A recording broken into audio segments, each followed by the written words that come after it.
ಬಹಳ ಚಿಕ್ಕ ವಯಸ್ಸಿನಲ್ಲೇ ಸಾರ್ವಜನಿಕ ಜೀವನಕ್ಕೆ ಬಂದಿರುತ್ತೇನೆ. ಚುನಾವಣೆಗಳನ್ನೆಲ್ಲ ನಿಲ್ತಕ್ಕಂಥದ್ದು ಕೆಲವರಿಗೆ ಒಂದು ಸಂಕಷ್ಟ ಅದರ ಹೊರತಾಗಿ ನಮ್ಗೆ ಯಾವ ದೊಡ್ಡ ಹಿನ್ನೆಲೆಯೂ ಇಲ್ಲ.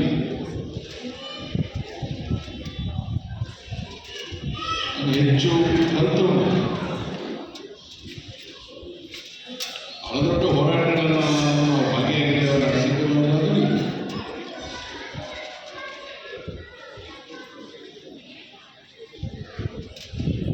ಸಾರ್ವಜನಿಕ ಜೀವನದಲ್ಲಿ ಕೆಲವರ ಗುರುತ್ವಾಕರ್ಷಣೆಗೆ ನಾವು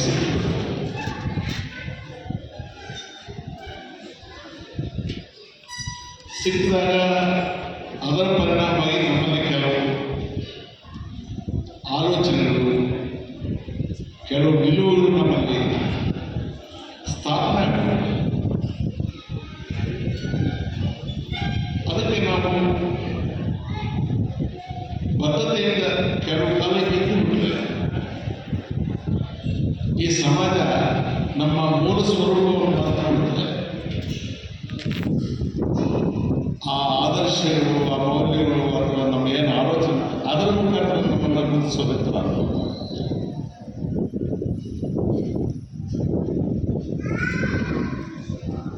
ನಮ್ಮ ನಿರೂಪಕರು ಅರಸೂರವರ ಹೆಸರು ಹೇಳಿದರು. ಅರಸೂರವರಷ್ಟೇ ನನ್ನ ಮೇಲೆ ಪ್ರಭಾವ ಬೀರಿದವರು. ದಿವಂಗತಕ್ಕೆ ಹೆಚ್ಚಿನಾಗ ನಾನು ಅದನ್ನು ಮರೆಯುವುದಿಲ್ಲ. ಈ ಸಭೆಗೆ ಬರಬೇಕು ಅಂತಂದಾಗ ಮಾರಿಸ್ವಾಮಿಯವರು ಇದರ ನೇತೃತ್ವ ವಹಿಸಿಕೊಂಡಿದ್ದಾರೆ. ಅವರ ಜೊತೆಗೆ ಪ್ರತಿನಿಧಿಸಿದ ಒಡನಾಟ ನನಗೆ, ಆದರೆ ಅವರ ವ್ಯಕ್ತಿತ್ವದ ಸ್ಥೂಲ ಪರಿಚಯ ಮತ್ತು ಯಾರ್ಯಾರೆಲ್ಲ ಇದರಲ್ಲಿ ಒಳಗೊಂಡಿದ್ದಾರೆ ಅಂತ ನೋಡಿದರೆ ಸ್ವಲ್ಪ ಅಂಜಿಕೆಯ ಒಂದು ಚೂರು ಭಯ. ನಮ್ಮ ಅರ್ಹತೆ ಏನು? ತಾವೆಲ್ಲ ಬಂದಿರ್ತೀರಿ, ನೀವೇನು ನಿರೀಕ್ಷೆ ಮಾಡ್ತೀರಿ? ನಾವು ಏನು ಮಾತಾಡಬೇಕು, ಏನು ಮಾತಾಡಬಾರ್ದು ಅಂತಕ್ಕಂಥ ಸ್ವಲ್ಪ ಸಂದಿಗ್ಧತೆ. ಅತ್ಯಂತ ಪ್ರಾಮಾಣಿಕವಾಗಿ ನಿಮ್ಮಲ್ಲಿ ಹೇಳ್ಕೊಳ್ಬೇಕು ಅಂದರೆ ಯಾವುದೇ ಕಾರ್ಯಕ್ರಮಕ್ಕೆ ನಾನು ಓದಿಕೊಂಡು ಕನಿಷ್ಠ 2-3 ದಿವಸ ಅದಕ್ಕೆ ಸಂಬಂಧಿಸಿದ ಎಲ್ಲ ವಿಚಾರಗಳನ್ನು ನೋಡಿಕೊಂಡು ನೋಟ್ಸ್ ಮಾಡಿಕೊಂಡು ಒಂದಲ್ಲ 2 ಸಲ ಅದನ್ನೆಲ್ಲ ಗಮನದಲ್ಲಿ ಇಟ್ಕೊಂಡು ಮೈಕ್ ಮುಂದೆ. ಆದರೆ ಇವತ್ತು ನಾನು ಆ ಕೆಲಸವನ್ನು ಮಾಡಿಲ್ಲ. ಕಾರಣ ಇಷ್ಟೇ, ಸ್ಫೂರ್ತಿದಾನಕ್ಕೆ ಬಂತು. ಬಾಬಾ ಸಾಹೇಬ್ ಜನ್ಮದಿನೋತ್ಸವದಲ್ಲಿ ನಾನು ಪಾಲ್ಗೊಂಡು ನಿಮಗೆ ನಾನು ಬಾಬಾ ಸಾಹೇಬ್ ವಿಚಾರ ಹೇಳಬೇಕು ಅಂದರೆ ಅದು ಅಷ್ಟು ನ್ಯಾಚುರಲ್ ಕಾಣುತ್ತೆ. ಏನೋ ಪುಸ್ತಕ ನೋಡ್ಕೊಂಡು ಬಂದು ಹೇಳಿದಂತ ಬಹಳ ಜನರಿಗೆ ನಾನು ಪರಿಚಯ ಆಗಿರೋದು ಕಳೆದ 2 ವರ್ಷಗಳ ಕೆಳಗೆ ಕರ್ನಾಟಕ ವಿಧಾನಸಭೆಯಲ್ಲಿ ಅಂದಿನ ಸಭಾಧ್ಯಕ್ಷರು, ಈಗ ಲೋಕಸಭೆ ವಿಶ್ವೇಶ್ವರ ಹೆಗಡೆ ಸಂವಿಧಾನವನ್ನು ಕುರಿತು ವಿಧಾನಸಭೆಯಲ್ಲಿ ಚರ್ಚೆ ಮಾಡಬೇಕು ಅಂತ ಒಂದು ಆಲೋಚನೆ.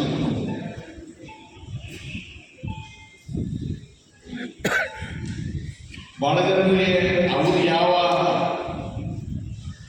ಹಿನ್ನೆಲೆಯಲ್ಲಿ ಅದನ್ನು ಆಲೋಚನೆ ಮಾಡಿದ್ರು ಗೊತ್ತಿರಲಿಲ್ಲ. ಸಂವಿಧಾನ ಹೇಗೆ ಬಂತು, ಏನಾಯಿತು ಅಂತ ಹೇಳಿ ಮಾತಾಡಬೇಕಿತ್ತು. ನಾನು ಕಾಂಗ್ರೆಸ್ ಪಕ್ಷದಲ್ಲಿದ್ದೇನೆ. ನಮ್ಮ ಪಕ್ಷದವ್ರು ಯಾರು ಇದ್ರ ಬಗ್ಗೆ ನಾವು ಮಾತಾಡೋಣ, ಕೇಳೋಣ, ಏನಪ್ಪ ಯಾರು ಮಾತಾಡ್ತೀರಿ, ಏನು ಚಿಂತೆ, ಅವ್ರೇನು ಪಾಪ ಅದ್ರ ಸುದ್ದಿ ಹೋಗಿ ಸಂವಿಧಾನ ಹೇಗೆ ಈಗ ಮಾತಾಡಿದ್ರೆ ಇರುತ್ತೆ, ಮಾತಾಡ್ತೇವೆ ಅಂತ. ಬಟ್ ನನಗೆ ಹಾಗನ್ನಿಸ್ತದೆ, ಬಹುಶಃ ಸಾರ್ವಜನಿಕ ಜೀವನದಲ್ಲಿ ನನಗೆ ಇದೊಂದು ಅವಕಾಶ ಕಳ್ಕೊಳ್ಬಾರದು ಅಂತಕ್ಕಂಥ ತೀರ್ಮಾನ. ಸುಮಾರು 1 ತಿಂಗಳ ಕಾಲ ನಾನು ಲೈಬ್ರರಿಯಿಂದ ಹೊರಗೆ ಬರಲಿಲ್ಲ.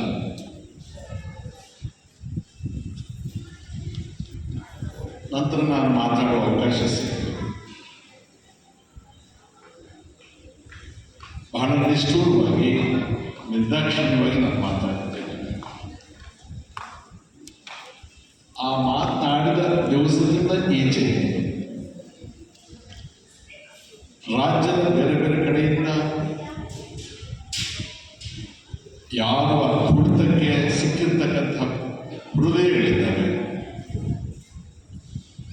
ಅಪಮಾನಕ್ಕೆ ಗುರಿಯಾಗಿರ್ತಕ್ಕಂಥ ಮನಸ್ಸುಗಳಿದ್ದಾವೆ, ಬಾಬಾ ಸಾಹೇಬರಿಗೆ ಭಕ್ತಿ ಭಾವನೆ ಇರ್ತಕ್ಕಂಥ ಮುಕ್ತ ಮನಸ್ಸುಗಳಿದ್ದಾವೆ.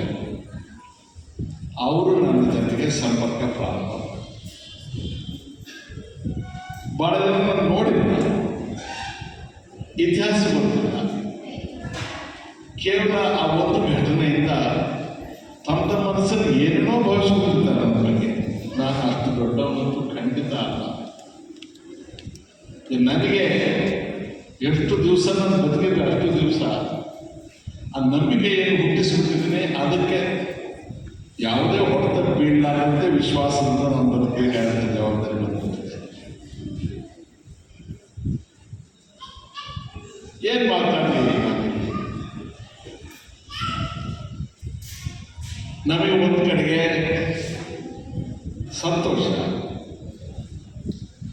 ಸಂತೋಷಕ್ಕಿಂತ ಹೆಚ್ಚು ದುಃಖನೇ ಇದೆ. ಅಕ್ಷರ ಇರಲಿಲ್ಲ, ಅಕ್ಷರ ಸಿಕ್ಕಿದೆ. ಅಕ್ಷರ ಸಿಕ್ಕಿದ ಕಾರಣದಿಂದಾಗಿ ಖಾಸಗಿ ಬದುಕು ಕೂಡ ಸಾಕಷ್ಟು ಸುಧಾರಿಸಿದೆ. ಸುಧಾರಿಸಿದ ಎಲ್ಲರೂ ಕೂಡ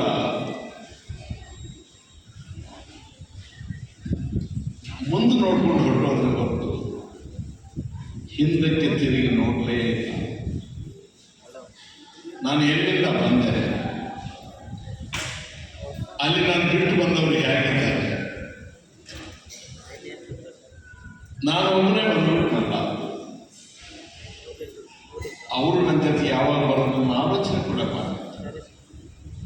ಸದ್ಯಕ್ಕೆ ನನಗೆ ಬಿಡುಗಡೆ ಆಯಿತು ಅಂತ ಹೇಳಿದರು.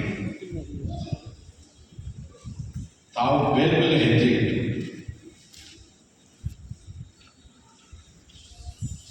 ಜಾತಿಯ ಕಾರಣದಿಂದಾಗಿ,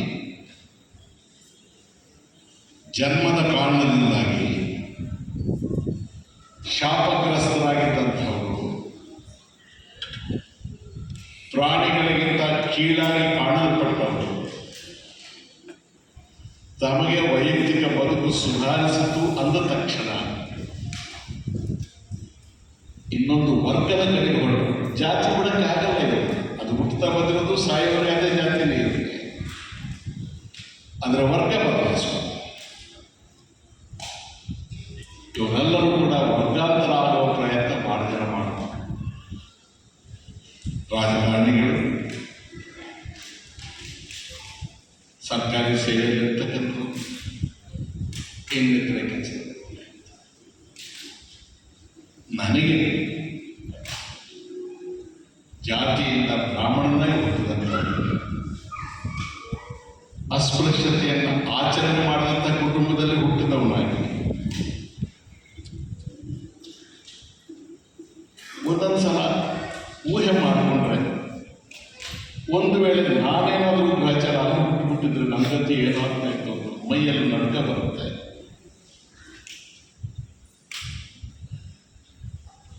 ಮನುಷ್ಯನಾದವನು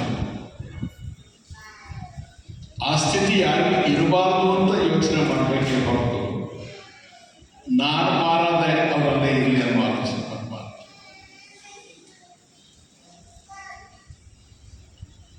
ಬಾಬಾ ಸಾಹೇಬ್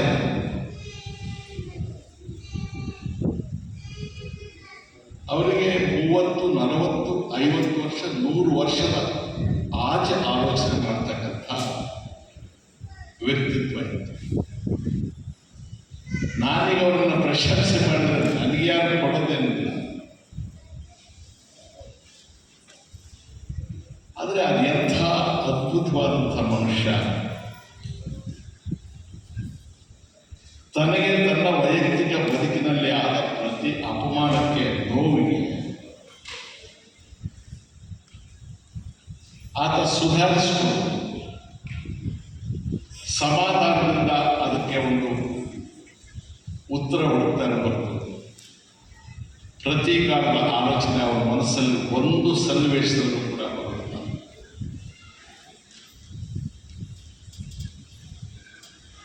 ಮತ್ತೆ ಅವರ ಪ್ರತಿಯೊಂದು ಚಳುವಳಿಯು ಸೈದ್ಧಾಂತಿಕ ಆಧಾರದಲ್ಲಿರುತ್ತೆ. ಯಾರನ್ನು ನೋಯಿಸೋದಕ್ಕೆ ಇಲ್ಲ, ನೊಂದವರಿಗೆ ತಿಳುವಳಿಕೆ ಕೊಡೋದಕ್ಕೆ ಆಗಿರುತ್ತೆ. ನಮಗೆ ಬಹಳ ಸಣ್ಣತನ, ಓದಬೇಕು, ತಿಳ್ಕೋಬೇಕು, ಅರ್ಥ ಮಾಡ್ಕೋಬೇಕು, ಚರ್ಚೆ ಮಾಡಬೇಕು, ಒಪ್ಪಿಗೆ ಆಗದೆ ಹೋದರೆ ಅದನ್ನು ವಾದ ಮಾಡಬೇಕು. ಇಲ್ಲವೇ ಇಲ್ಲ. ಈ ಕ್ಷಣಕ್ಕೂ ಈ ವೇದಿಕೆ ಮುಂದೆ ಕೂಡ ನನಗಿರುವ ದುಃಖ,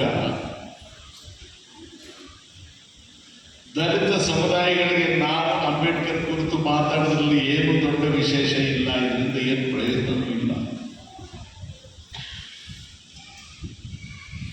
ನಾವುಗಳು ಯಾರಿದ್ದೇವೆ? ದಲಿತ ಸಮುದಾಯಗಳಲ್ಲಿ ಜನ್ಮ ತಾಳದೇ ಇರ್ತಕ್ಕಂಥವ್ರು ನಮ್ಮ ಇತರ ಸಹೋದರರಿಗೆ, ತಾಯಂದಿರಿಗೆ ಅಂಬೇಡ್ಕರ್ ಅವರ ವಿಚಾರ ತಿಳಿಸ್ಬೇಕಾಗಿದೆ.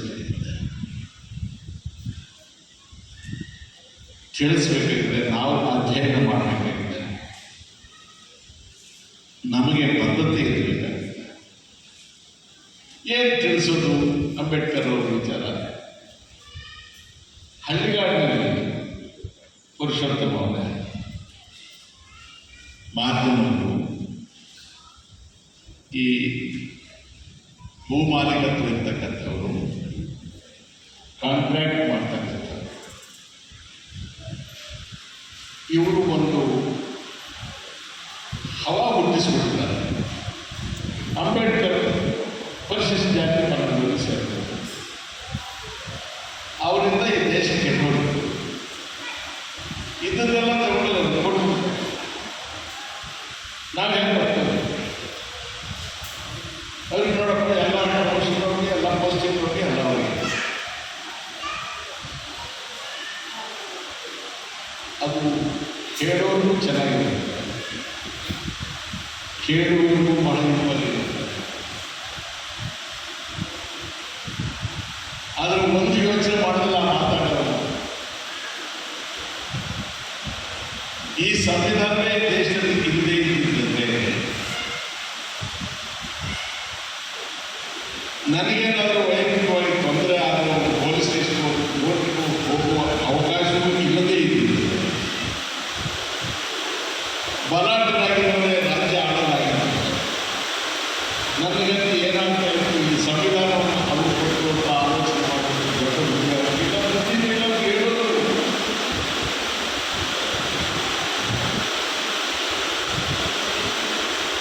ಅಷ್ಟು ದೊಡ್ಡ ಸಾಧನೆ ಮಾಡಿದ ಮನುಷ್ಯನನ್ನು ಊರು ಭೇಟಿಗೆ ಅಂತ ಸಣ್ಣವನ್ನು ಮಾಡ್ಬಿಡ್ತಾರೆ.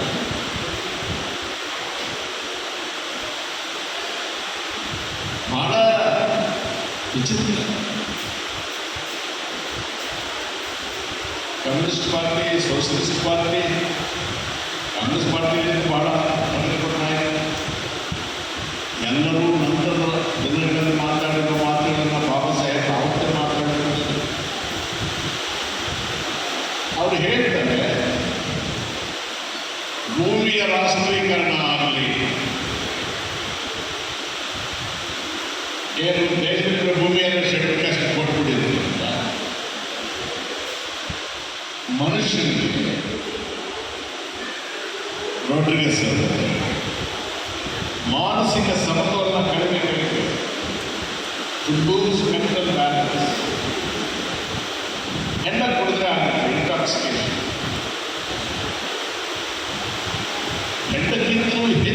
ಮನುಷ್ಯರ ಬ್ಯಾಲೆನ್ಸ್ ಮಾಡ್ಕೊಂಡು ಮಾಡ್ತಾರೆ ಮಾನಸಿಕ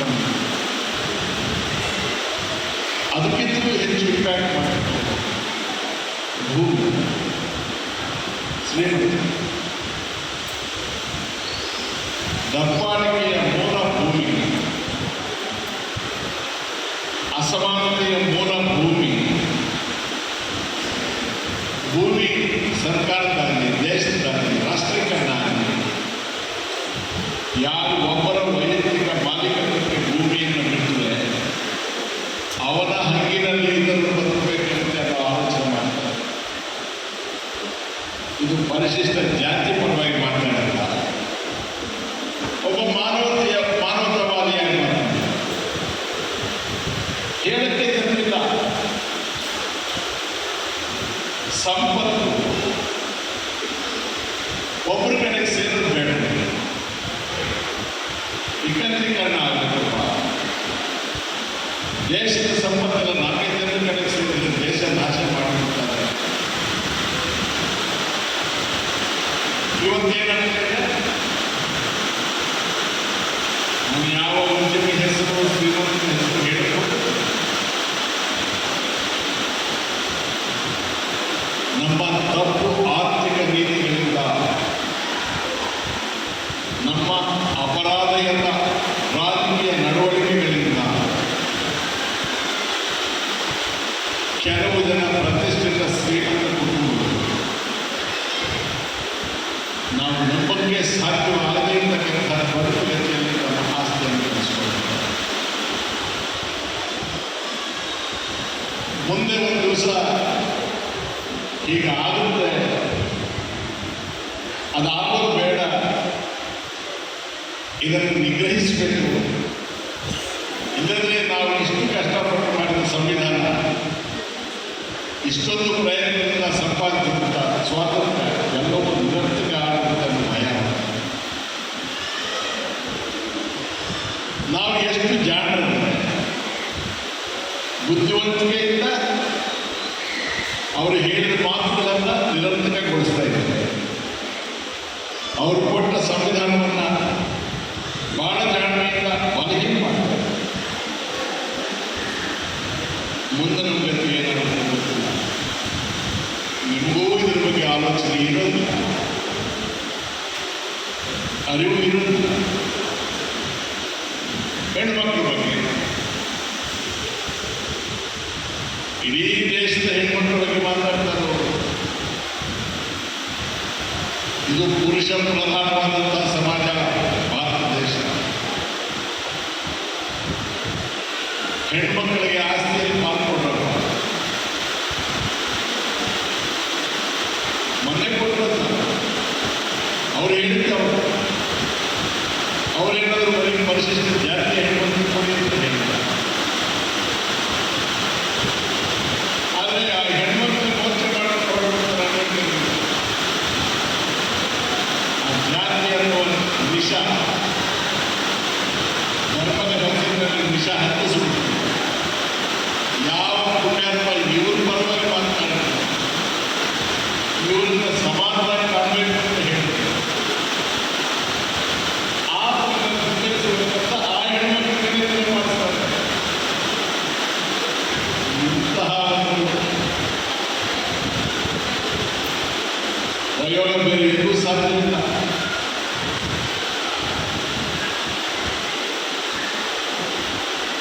ಹಿಂದೂ ಕೊಡ್ಬೇಕು, ನಾನೇ ಹೆಚ್ಚು ವಿಸ್ತಾರ ಮಾಡಕ್ಕೆ ಬಹಳ ಸಾಲ ಒಂದೇ ಒಂದು ಐಟಮ್ ಬಂದಿದೆ.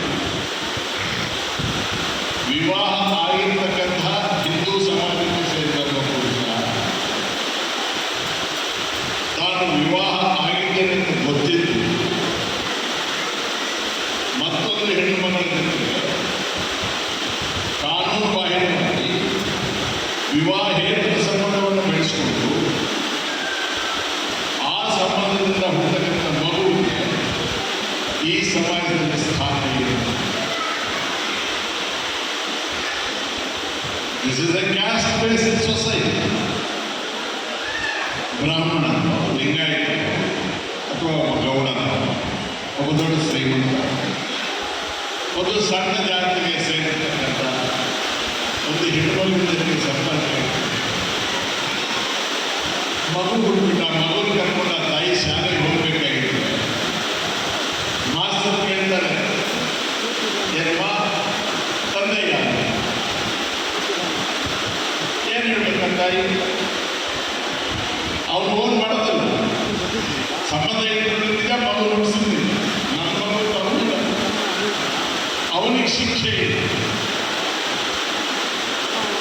ಆ ಮಗುಗೆ ಗೊತ್ತಿಲ್ಲ.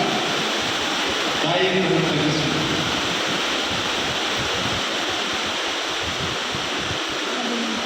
ಬಾಬಾ ಸಾಹೇಬ್ ಹೆಣ್ಣು ಕೋಟೆಯಲ್ಲಿ ಏನು ಹೇಳಲ್ಪಟ್ಟು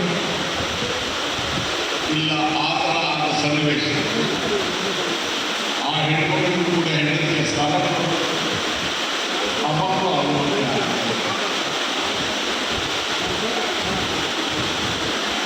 ಗಲಾಟೆ ಮಾಡಿದವರು ಯಾರು? ಆ ಬಿಲ್ಲನ್ನೇ ಮಸೂದೆನೆ ಮಂಡಿಸಬಾರ್ದು ಅಂತ ಗಲಾಟೆ ಮಾಡೋಣ. ವರ್ಷ ಹೋಗಿಲ್ಲ,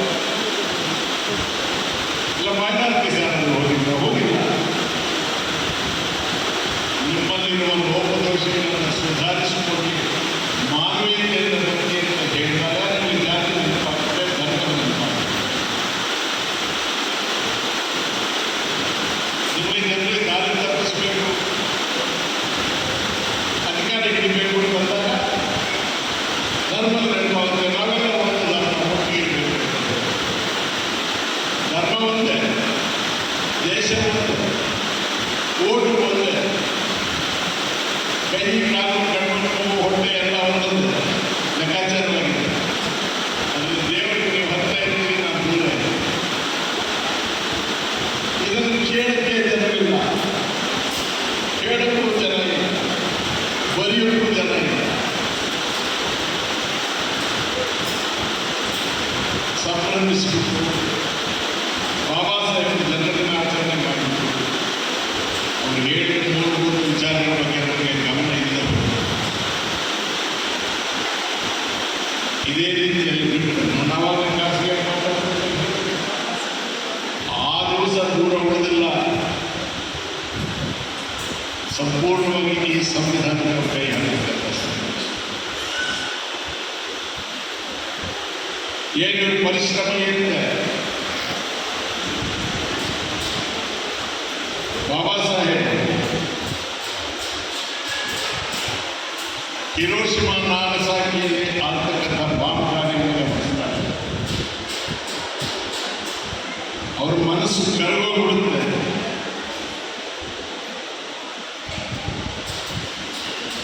ಲಕ್ಷಾಂತರ ಜನ ಸತ್ತು ಹೋಗ್ತಾರೆ. ಅದರ ಹಿನ್ನೆಲೆಯಲ್ಲಿ ವಿಶ್ವ ಮಾನವ ಹಕ್ಕುಗಳು ರೂಪಿತವಾಗಿತ್ತು.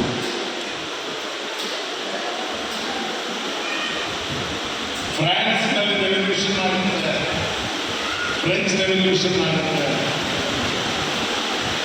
ಅಲ್ಲಿ ಈಕ್ವಾಲಿಟಿ, ಲಿಬರ್ಟಿ, ಫ್ರೆಂಡ್, ಸಮಾನತೆ, ಸ್ವಾತಂತ್ರ್ಯ, ಭ್ರಾತೃತ್ವದ ಬಗ್ಗೆ ಮಾತಾಡ್ತಾರೆ.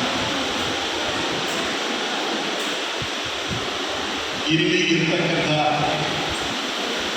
ಕೊಳಕು ಹುಡುಗುಗಳನ್ನು ನೋಡ್ತಾರೆ. ಸುಮ್ಮನೆ ಬಂದರು.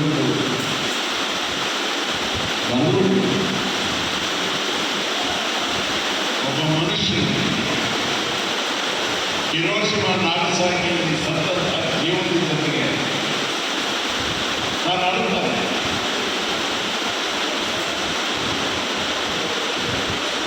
ಅಥವಾ ಒಬ್ಬ ವಿಶ್ವಮಾನವ ಈ ಎಲ್ಲ ಅಂಶಗಳನ್ನು ಇಟ್ಕೊಂಡು ಭಾರತ ದೇಶದ ಸಂವಿಧಾನದ ಈಗ ಯಾವ ಪರಿಜ್ಞಾನವೂ ಇಲ್ಲ, ಚರಿತ್ರೆ ಓದಿಲ್ಲ, ನಾವು ಹೇಗೆ ನಡ್ಕೊಂಡಿದ್ದೀವಿ ಅಂತ ಮಾತಾಡಲಿಲ್ಲ. ಅವರು ನೋವೇನು ಅಂತ ತಿಳ್ಕೊಳ್ಳಿಲ್ಲ, ಹಗುರವಾಗಿ ಮಾತಾಡ್ತಾರೆ. ಇಡೀ ಮಾನವ ಕುಲಕ್ಕೆ ಸಂಬಂಧಿಸಬೇಕು ವಿಸ್ತಾರವಾಗಿತ್ತು. ಪ್ರತಿ ಹೆಣ್ಣುಮಕ್ಕಳು ಮನೆ ಒಳಗೆ ತುಳಸಿ ಗಿಡ ಇಟ್ಟು ಪೂಜೆ ಮಾಡಿದಂತೆ ಅಂಬೇಡ್ಕರ್ ಅವರನ್ನು ಪೂಜೆ ಮಾಡಬೇಕಾದಂಥ ಜಾಗದಲ್ಲಿ ಅವರನ್ನು ವಿಲನ್ ಮಾಡಿ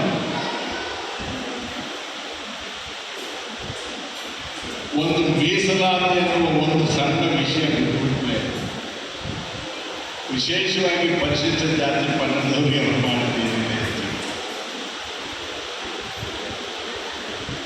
ಉಳಿದ ಇಡೀ ಸಮಾಜದ ಕುರಿತಾಗಿ ಮಾತಾಡ್ತಾರೆ. ಅದು ಏನು ಆ ಮನುಷ್ಯನ ಆಲೋಚನೆ ರತ್ತು ಬಂದು ಕೇಳ್ತಾರೆ, ಏನು ಮಾಡೋ ವಿಷಯ ಇರಲಿಲ್ಲ ಸರ್, ಯಾವತ್ತೂ ಇಷ್ಟೊಂದು ಆತ್ಮ ನಾನು ನೋಡಲಿಲ್ಲ ಅಂತ ಹೇಳ್ತಾರೆ. ಏನಕ್ಕೂ ಇಲ್ಲಿಯವರಿಗೆ ಈ ದೇಶವನ್ನು ಆಡ್ತಕ್ಕಂಥ ರಾಜ ಅರಮನೆಯಲ್ಲಿ ಅಂತಃಪುರದಲ್ಲಿ ಮಹಾರಾಣಿಯ ಗರ್ಭದಲ್ಲಿ ಮಾಡ್ತಾರೆ. ಇಲ್ಲಿಂದ ಈಚೆಗೆ ನನ್ನ ಜನರ ಇಚ್ಛೆಯಂತೆ ಮತದಾನ ಪೆಟ್ಟಿಗೆಯಿಂದ ಹೊರಗೆ ಬರ್ತಾನೆ ಮಹಾರಾಜ. ಅವನೇ ನಮಗೆ ರಾಜ್ಯದ ಕೆಲಸದವ್ರು ಬರಬೇಕು, ಇಂಥವ್ರು ಬರಬೇಕು ಅಂತ ಆಸೆ ಇಲ್ಲ ಬಾಬಾ ಸಾಹೇಬ್. ಅವ್ರಿಗೆ 1000 ವರ್ಷ ಆಯಿಸಿದ್ರೆ ಈ ಎಲ್ಲವನ್ನು ಅವರೇ ಸರಿ ಮಾಡಿದ್ರೆ ಅವರು ಮನುಷ್ಯನಿರ್ತಾರೆ. ಹೇಗೆ ನಾವು ಪ್ರಯತ್ನಪೂರ್ವಕವಾಗಿ ಬುದ್ಧಿಪೂರ್ವಕವಾಗಿ ಅವರ ಸದುದ್ದೇಶಗಳನ್ನು ವಿಫಲಗೊಳಿಸ್ತಾ ಇದ್ದಾರೆ. ನಾನು ಸಂವಿಧಾನದ ಮೇಲೆ ಮಾತನಾಡುವಾಗ ಅಸೆಂಬ್ಲಿಯಲ್ಲಿ ಅಂದಿನ ವಿಧಾನಸಭೆಯ ಎಲ್ಲ ಮೀಸಲು ಕ್ಷೇತ್ರಗಳಿಂದ ಆಯ್ಕೆಯಾಗಿರುವಂಥ ಪ್ರತಿನಿಧಿಗಳಿಗೆ ಸವಾಲಾಗಿ ಕೇಳುತ್ತೇನೆ. ನೀವು ಜನಪ್ರತಿನಿಧಿಗಳಾಗಿ ಆರಿಸಿ ಬಂದಿದ್ದೀರಲ್ಲ, ಹಂಗಿಲ್ಲದೆ ಭಯ ಇಲ್ಲದೆ ನಿರ್ಭಯವಾಗಿ ಸ್ವತಂತ್ರವಾಗಿ ಕೆಲಸ ಮಾಡುವ ಮನಸ್ಥಿತಿಯಲ್ಲಿ ನೀವು ಇದ್ದೀರಾ ಹೇಗೆ ಒಬ್ಬರು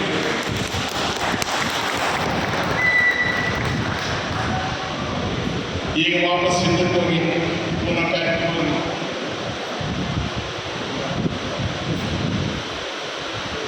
ಏನು ಹೇಳಿದ ಅಂಬೇಡ್ಕರ್ ಅವರು, ಸ್ವಾಮಿ ಗಾಂಧಿಯವರಿಗೆ ಗೊತ್ತಾಯಿಲ್ಲ, ನಮ್ಮ ಹಿತ ನೋಡೋದಕ್ಕೆ ನಮ್ಮ ಕಷ್ಟ ವಿಚಾರಿಸೋದಕ್ಕೆ ಯಾರು ನಮ್ಮವನಿರಬೇಕು ಅಂತ ಆಯ್ಕೆ ಮಾಡಿಕೊಳ್ಳೋ ಸ್ವಾತಂತ್ರ್ಯವನ್ನು ದೇಶ ನಡೆಸೋದಕ್ಕೆ ಯಾರು ಇರಬೇಕು ಎರಡು ಓಟ್ ಕೊಡಿ ಅಂತ ಕೇಳಿದ್ರು. ಅವರಿಗೆ ಬಂಗಾರ ಕೇಳಿದ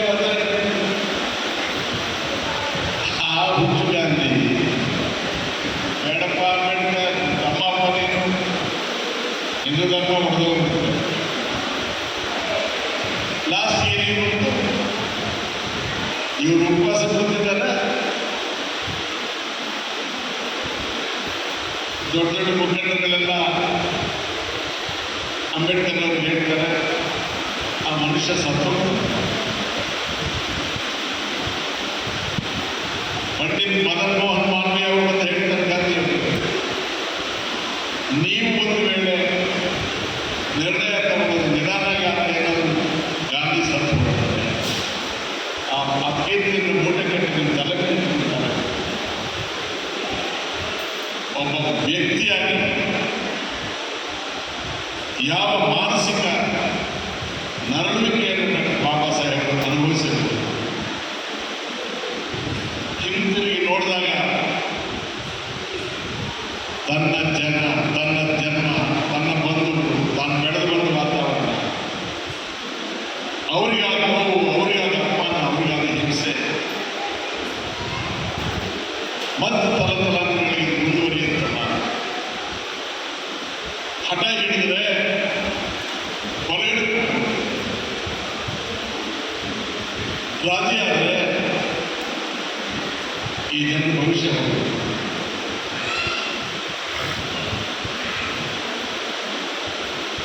ಬಹಳ ಅನಿವಾರ್ಯ ಸ್ಥಿತಿಯಲ್ಲಿ ಷರತ್ತುಗಳನ್ನು ಹಾಕಿ ಒಪ್ಪಿಕೊಂಡ. ಆದರೆ ಅಂಬೇಡ್ಕರ್ ಅವರ ಅನುಮಾನ ಈಗ ನಾವು 2025ರಲ್ಲಿ 1930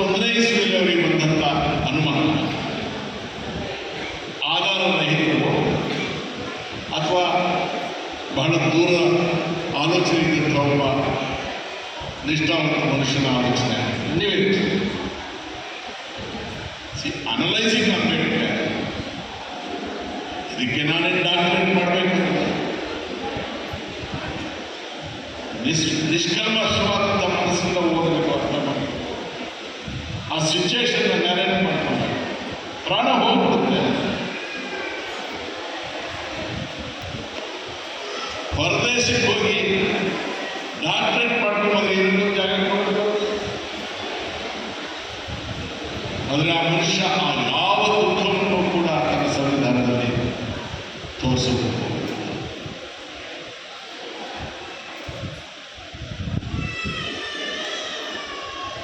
ಮೂಲಭೂತ ವಿಷಯಗಳು ಸಂವಿಧಾನದಲ್ಲಿ ಹೇಳಿರ್ತಕ್ಕಂಥದ್ದನ್ನ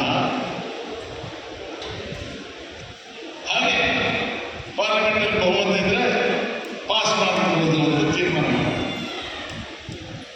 by simple majority in the parliament, you can change the fundamental character of the constitution. ಬಾಬಾ ಸಾಹೇಬರು ಎಲ್ಲ ದೇಶಗಳ ಸಂವಿಧಾನಗಳನ್ನು ಓದಿರ್ತಾರೆ. ನಮ್ಮನ್ನು ಆಳ್ತಾ ಇದ್ದ ಬ್ರಿಟನ್ನಿನ ಸಂವಿಧಾನವನ್ನು ನೋಡಿರ್ತಾರೆ.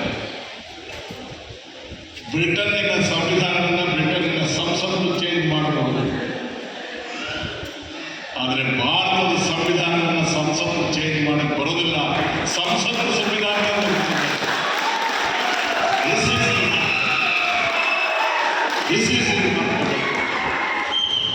This is where he is the tallest man. ಅವರಿಗೆ ಮ್ಯಾಚ್ ಇಲ್ಲ. ಅವರು ಹೇಳ್ತಾರೆ 1949ನಲ್ಲಿ ಕಾನ್ಸ್ಟಿಟ್ಯೂಂಟ್ ಅಸೆಂಬ್ಲಿ ಯಾವುದೋ ಕಾರಣಗಳಿಗೆ ದೇಶದಲ್ಲಿ ಮುಂದೊಂದು ದಿವಸ ಚುನಾವಣೆ ಆಗಿ ಜನರು ಭಾವುಕರಾಗಿ ಒಂದು ನಿರ್ಣಯ ಕೊಡಬೇಕು. ಅದನ್ನೇ ಆಧಾರವಾಗಿಟ್ಟುಕೊಂಡು ಇಷ್ಟು ಕಷ್ಟಪಟ್ಟು ಮಾಡಿರ್ತಕ್ಕಂಥ ಸಂವಿಧಾನವನ್ನು ನಿರಂತರಗೊಳಿಸೋದಾದ್ರೆ ನಮ್ಮ ಶ್ರಮ ಎಲ್ಲ ಹೋಗ್ಬಿಡುತ್ತೆ. ಹಾಗಲ್ಲದಿಲ್ಲ. ಲೋಕಸಭೆಯಲ್ಲಿ ನಿಚ್ಚಳ ಬಹುಮತ,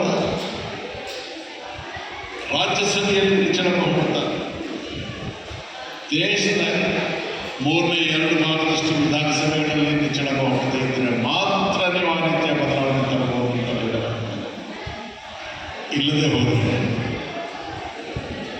CAA NRC ಹೇಳಿದ್ರೆ ನಫೀಸ ಕೂತಿದ್ದಾರೆ. ನನಗೆ 7 ವಯಸ್ಸಿನ ಮೊಮ್ಮಕ್ಕಳಿದ್ದಾರೆ. ಈ ಪುಟ್ಟ ಕಲ್ಲ ನನ್ನ ಜೊತೆ ಬಂದಷ್ಟು ಇಬ್ಬರು ಕೂತಿದ್ದಾರೆ. ಇವಳು ಯಾರು? ಇವರ ಅಪ್ಪ ಅಮ್ಮ ಯಾರಲ್ಲ. ನಾವು ಕತ್ತಿ ಎತ್ಕೊಂಡು ಅವಳು ಕತ್ತಿನಲ್ಲಿ ಕೈ ಹಾಕಿದಾದ್ರೆ ಅವ್ರ ಮನೆಗೆ ಕೈ ಹಾಕಿದ್ದಾರೆ. ಅಲ್ಲಾದ್ರೂ ಮನುಷ್ಯರೇ ಸಾಯಿತು, ಇಲ್ಲಾದ್ರೂ ಮನುಷ್ಯರೇ ಸಾಯಿತು. ಇರ್ಬೇಕು ದೇಶ. ಅದಕ್ಕೆ ಮತ್ತೆ ಸ್ವಾತಂತ್ರ್ಯ. ಈ ಸುಡಬೇಕು ಅನ್ನೋರು ಸ್ವಾತಂತ್ರ್ಯಕ್ಕೆ ಹೋರಾಟ ಮಾಡಿದ್ರೆ ಬದುಕಿದ್ರ? CAA NRC ಇವಳು ಹೋಗಿ ನಫೀಸರ್ ನಿಂತ್ಕೊಂಡು ಹೇಳ್ಬಿಟ್ಟು ಇವ್ರು ಈ ದೇಶದಲ್ಲಿ ಇವರಪ್ಪ ಇರಲಿ, ಇವ್ರ ತಾತ ಇರಲಿ, ಇವ್ರ ಮುತ್ತಾತ ಇಲ್ಲ, ಅವ್ರ ಸಮಾಜದಲ್ಲ ಇಲ್ಲಿ ಇಂತಹ ರಾಕ್ಷಸಿ ಪ್ರವೃತ್ತಿಯ ಜನ ಗ್ರಹಚಾರಕ್ಕೆಲ್ಲಾದರೂ ಒಂದು ಕಡೆಗೆ ಅಧಿಕಾರಕ್ಕೆ ಬಂದುಬಿಟ್ಟಾರೆ. ಸಂವಿಧಾನದಲ್ಲಿ ಅವರಿಗೆ ನಿರ್ಬಂಧಗಳು ಮುಂದೆ ಹೋದರೆ ಏನು ಗತಿ?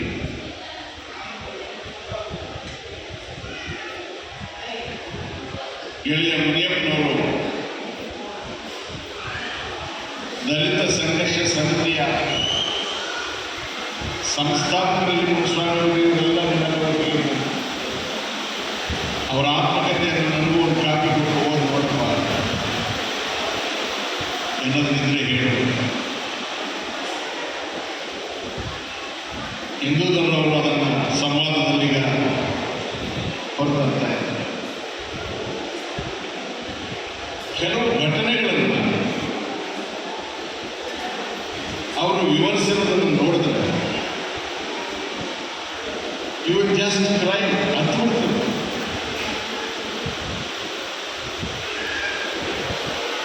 ತನಗೆ ಯಾರ್ಯಾರನ್ನ ತನಗೆ, ತನ್ನ ತಾಯಿಗೆ, ತಂದೆಗೆ, ತನ್ನ ಕುಟುಂಬಕ್ಕೆ ಸಹಿಸಲಾರದ, ಹೇಳ್ಕೊಳಕ್ಕೆ ಸಾಧ್ಯವಿಲ್ಲದ ಅಪಮಾನವನ್ನು ಮಾಡಿರ್ತಾರೆ.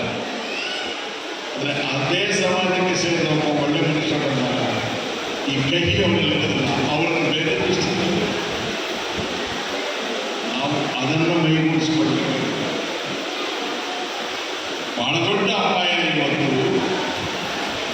ಅಂಬೇಡ್ಕರ್ ಅವರ ಆಲೋಚನೆಗಳಿಗೆ, ಸಂಸ್ಕೃತಿಗೆ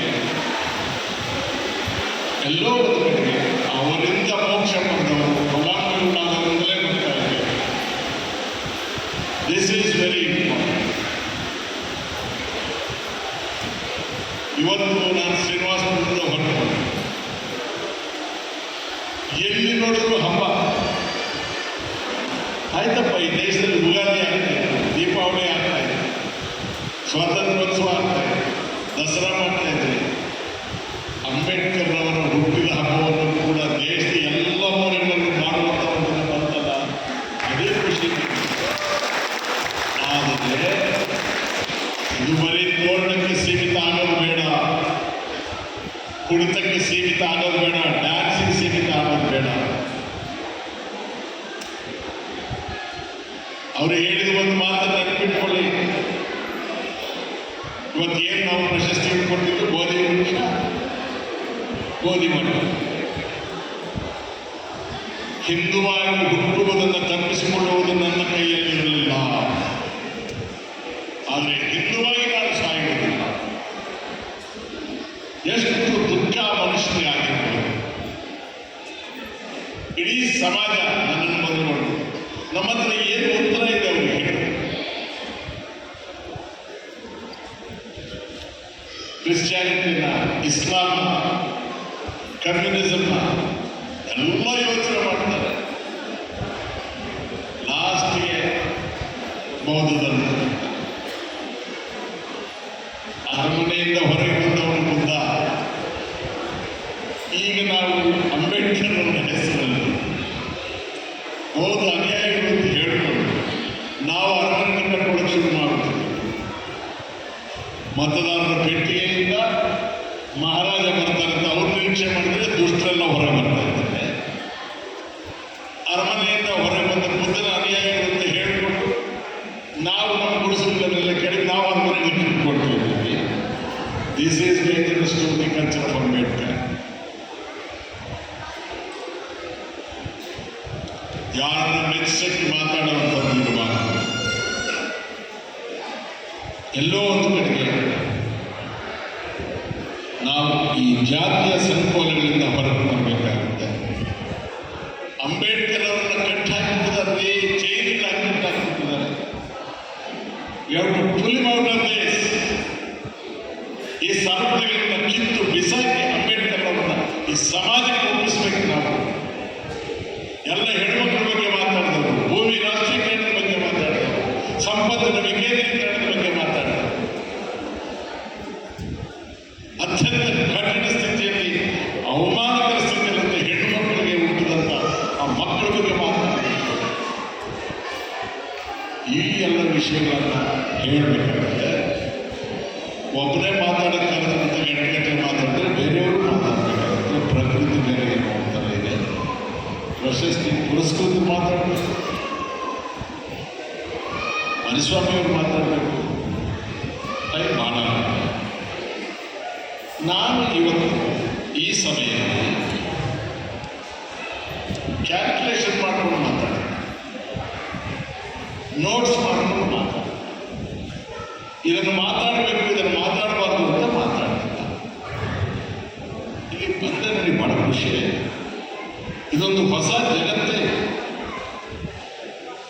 ಮರಿಸ್ವಾಮಿಯವರು ನಮಗೆ ಬಹಳ ಹತ್ತಿದ್ದು, ಆದರೆ ಅವರು ಬಹಳ ದೂರ. ಅವ್ರು ಹೇಗೆ ನಮಗೆ ಬಹಳ ಹತ್ತಿರದವರು. ಇವರಿಗೆ ಹೆಣ್ಣು ಕೊಟ್ಟಂತಂದರೆ ರಾಜೇನವರು, ನಾವು ಖಾಸಗಿ ಮಾತುಗಳಲ್ಲಿ ಯಾವಾಗ ಹೇಳ್ತಾ ಇರ್ತೇವೆ, ನಾನು ಬಹುವಾಗಿ ರಾಜಕಾರಣದ ರೂಪದ ರಾಜಕಾರಣ. ನಾನು ಅವ್ರ ಜೊತೆಗೆ ಕೆಲಸ ಮಾಡ್ತೇನೆ. ರಂಗನಾಥ್ ಸಾಹೇಬರಾಗಿರ್ಬೋದು, ಬಸವಲಿಂಗಪ್ಪನವರಾಗಿರ್ಬೋದು, ಎನ್ ರಾಜಯ್ಯನವರಾಗಿರ್ಬೋದು, ಮಲ್ಲಿಕಾರ್ಜುನ ಸ್ವಾಮಿಯವರಾಗಿರ್ಬೋದು, ವೀರಾಜಯ್ಯನವರಾಗಿರ್ಬೋದು, ಅನೇಕ ಜನ ಅವ್ರು ಎಲ್ಲಿ ಹೋಗಬೇಕಾಗಿತ್ತು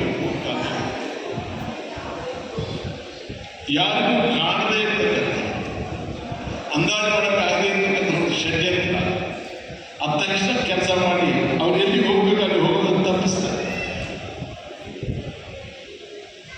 ಸೊ ಹಾಗಾಗಿ ನಮ್ಮ ಮಗುವನ್ನು ಅವ್ರಿಗೆ ಕೊಟ್ಟಿರೋದ್ರಿಂದ ಅವ್ರು ಬಹಳ ಹತ್ತಿರದವರು. ಇವರು ಬಹಳ ಸ್ಟ್ರಿಕ್ಟ್ ಆಫೀಸರು, ನಮ್ಮಂಥವ್ರು ಯಾರು ಸೋಲಿಸ್ಕೊಂಡ ಹಾಗೆ ಮುಂದೆ. ಬಟ್ ರಿಟೈರ್ ಆದಮೇಲೆ 33 ವರ್ಷದಿಂದ ಇಲ್ಲಿ ಬಹಳ ಒಳ್ಳೆ ಕೆಲಸ ಮಾಡ್ತಾರೆ. ಹಿಂದೂದವರು 23 ವರ್ಷಗಳಿಂದ ನೀವಿಗೆ ಸೇರ್ಕೊಂಡಿದ್ದೀರಿ. ನನಗೆ ಏನಂತ ಗೊತ್ತಿಲ್ಲ, ಹಿಂದೂದವ್ರದ್ದು ಒಂದು ರೀತಿಯ ವೀಕ್ನೆಸ್, ಭಾಳ ಅಟ್ರಾಕ್ಷನ್ ಇದೆ. ಅವ್ರಿಗೆ ಯಾಕೋ ಭಾಳ ಇಷ್ಟಪಡ್ತಾರೆ. ಅವರು ಕೂಡ ಮಾತಾಡೋರು ಒಂದೊಂದ್ಸಲ ನಗ್ತಾನೆ ಬಹಳ ಇಫೆಕ್ಟಿವ್ ಆಗಿ ಮೆಸೇಜ್. ನೀವು ಮುನಿಯಪ್ಪನವರ ಆತ್ಮಕಥೆಯನ್ನು ತರ್ತಾ ಇರೋದು ದೊಡ್ಡ ಸಂತೋಷ ನನಗೆ. ನಾನು ಈ ಸಭೆಯಲ್ಲಿ ಆ ವಿಚಾರವನ್ನು ಮಾತಾಡ್ತೀನಿ.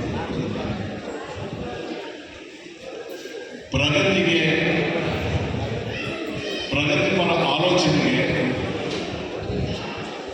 ದಾರಿ ಸುಗಮ ಇಲ್ಲ.